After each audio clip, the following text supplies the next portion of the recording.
Les signes de négligence peuvent apparaître dès la salle d'attente et au premier contact avec la famille et le patient. Si, par exemple, on voit que l'enfant n'est pas vêtu de la façon appropriée pour la saison. Deuxièmement,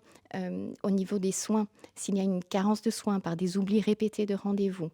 des oublis de rendez-vous spécialisés, un manque d'intérêt pour la prise en charge médicale de l'enfant ou des retards de recours aux soins, là, on s'inscrit dans une négligence de soins qui commence à être conséquente. Et enfin, les signes de négligence sur le bien-être de l'enfant seraient tous les aspects par lesquels un parent néglige les droits et les besoins fondamentaux de l'enfant à être suffisamment nourri, à avoir suffisamment d'interactions avec ses pairs, à être scolarisé.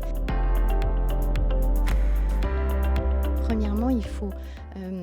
prendre son temps pour essayer de bien se donner tous les moyens en notre pouvoir pour informer les parents de ce qu'on constate et qu'on n'aille pas trop vite à charge, mais avant tout qu'on se pose avec les parents pour essayer de comprendre leur point de vue. Une fois qu'on a parlé avec eux et qu'on s'est donné les moyens de les informer de ce qu'ils devraient faire, on essaye dans un premier temps de voir s'ils sont capables de se réajuster à nos conseils, se donner peut-être un calendrier avec les parents pour régulariser tout ce qui semblait manquant. Aussi, c'est une bonne occasion de comprendre les difficultés familiales ou les difficultés personnelles de chaque parent. Ce serait vraiment l'occasion de voir avec la famille quel angle d'approche on peut utiliser pour les aider et les accompagner au mieux. S'il s'agit d'un problème social, les mettre en relation avec une aide financière, une assistante sociale. S'il s'agit d'un problème psychologique, de vraiment les orienter et de les guider, voire même prendre les rendez-vous avec eux pour un suivi psychologique. Et enfin, s'il s'agit simplement d'un soutien en termes de connaissances et en termes de soutien éducatif, on peut aussi commencer à faire de la guidance éducative ou guidance parentale et puis ensuite adresser vers les personnes les plus à même de les étayer. Si jamais au bout de 6 mois ou d'un an, les choses ne se sont pas rétablies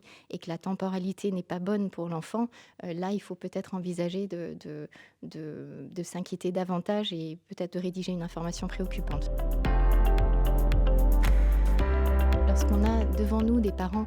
qui nous disent d'emblée qu'ils ont une conviction personnelle, profonde, partagée dans leur couple, que les vaccins sont nocifs et qu'ils ne les feront jamais,